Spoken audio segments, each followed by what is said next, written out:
Hey everyone, Wolf Lord Rho here.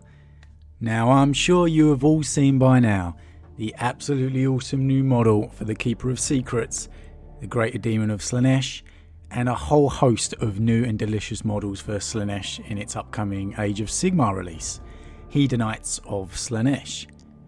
And while that may be the temptation I need to finally start an Age of Sigmar army and come out of my mourning for the old world, it's also very good news for us in 40k, because obviously all the Slaanesh demons will be usable in the 40k setting. And what is tied oh so closely with Slaanesh in the 40k universe? Oh, say the Emperor's Children.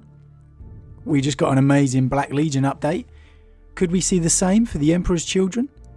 The Death Guard have their own codex, so why not? They also have their own Primarch. Oh yes, could the year of Slaanesh possibly be leading us to a possible return of Demon Primarch Fulgrim? Now Fulgrim is one of the heavily rumoured Primarchs to return next, and he has been curiously absent from the current action. We've had some rumours of a demon matching his possible description. We've had a short story of him killing the last loyal Emperor's Children's son in Rylanor the Dreadnought. But the true last action we know of him was upon Roboute Guillimans' return, where he tried to corrupt and tempt his brother. Stood upon a marble column platform with his closest lieutenants at his side, the Primarch dutifully presented the most magnificent spectacle he could for the assembled masses. The Arch-Consul himself presented Guilliman with a stunningly wrought laurel wreath crafted in gold, urging the Primarch to don the gilded crown at once. The moment Guilliman did so, he found his mind filled with the thoughts of future glories. This paltry triumph would be nothing compared to the breathtaking spectacle of his galactic conquest. The Primarch's armies would be beyond number, their adoration for their heroic lord so great they would die for him gladly. Planets, systems, whole segmentums would be renamed in honour of he who had liberated them, and the whipped dogs of chaos would flee before him like the curs they were. Statues would be raised to commemorate Guilliman's majesty, and eventually even the golden throne of terror itself would be his to mount. The Emperor's most loyal son deserved no less an inheritance, and he would have his due. It was this last thought that wrenched Guilliman from the reef's insidious curse. With a gasp, he tore the gilded crown from his head and bellowed a command for the Arch-Consul to be restrained. It was Grand Master Voldus who grabbed the robed dignitary, and as his blessed gauntlets touched the man's flesh, it sizzled and crisped. The din of the triumph was colossal, an ocean swell of noise that hid the Arch-Consul's shrieks as the illusions that veiled him were unmade. Guilliman and his lieutenants recoiled at the misshapen mutant that was revealed. Bulbous and deformed, the keening, fleshy abomination wore a glowing amulet around its neck on a thong of human skin. As Guilliman stared in disgust at this cursed fetish, he heard a serration hissing within his mind that he had not heard since the fateful encounter on Felassa. In mocking tones, Fulgrim welcomed Guilliman back to his beloved Imperium.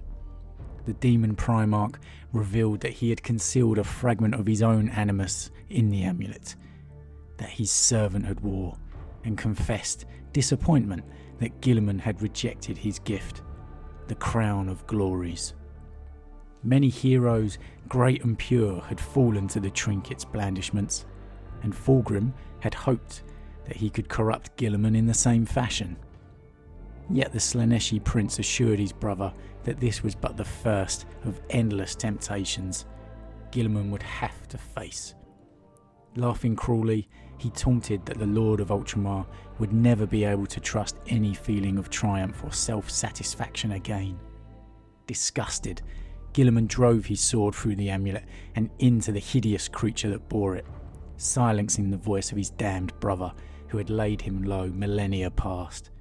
Yet, as the triumph rumbled on, Fulgrim's words continued to echo in Guilliman's mind. they would do so for many days to come.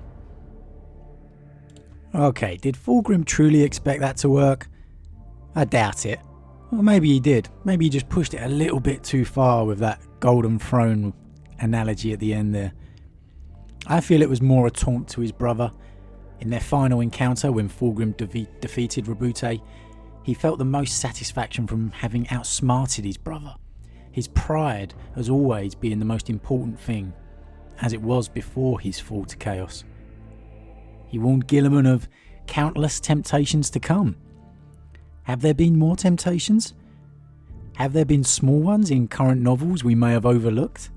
Quite interesting to go back and reread the Dark Imperium novels and Plague War. Maybe there's been little hints in there that we might have just not noticed. Or are we yet to hear some? Or perhaps is Fulgrim planning something so important it will herald his real return to the Imperium? Whatever his plans, I believe it will definitely involve his brother Roboute somehow. The chance to gloat over Guilliman is just something Fulgrim is never able to turn down. And could it somehow lead to the return of the loyal Fulgrim clone? Oh man, what an awesome scene that would be. If you don't know what I'm talking about, then go check out my Loyalist Fulgrim upload. I've no doubt Demon Primarch Fulgrim would win that, but man, that would be great. A Demon Fulgrim leading Emperor's children against a loyal Fulgrim with the Sons of the Phoenix. Dreamland right there, dreamland. But what do you guys think? Chances of a Fulgrim return just go up a notch? Looking forward to a possible Emperor's Children / Slaanesh codex? I think it's now more likely than ever. And what about Fulgrim's plans for Guilliman? As always, let me know in the comments. If you are enjoying the channel, then please consider subscribing to help it grow. And I just want to say an absolutely massive thank you to all the current subscribers, helping take the channel over its first 100 subscribers. You know, it's not much, but starting from zero, it really means a lot for all the support you guys have given me, and I really, really do appreciate that. But with that said, just a quick video today, and I'll see you guys again real soon.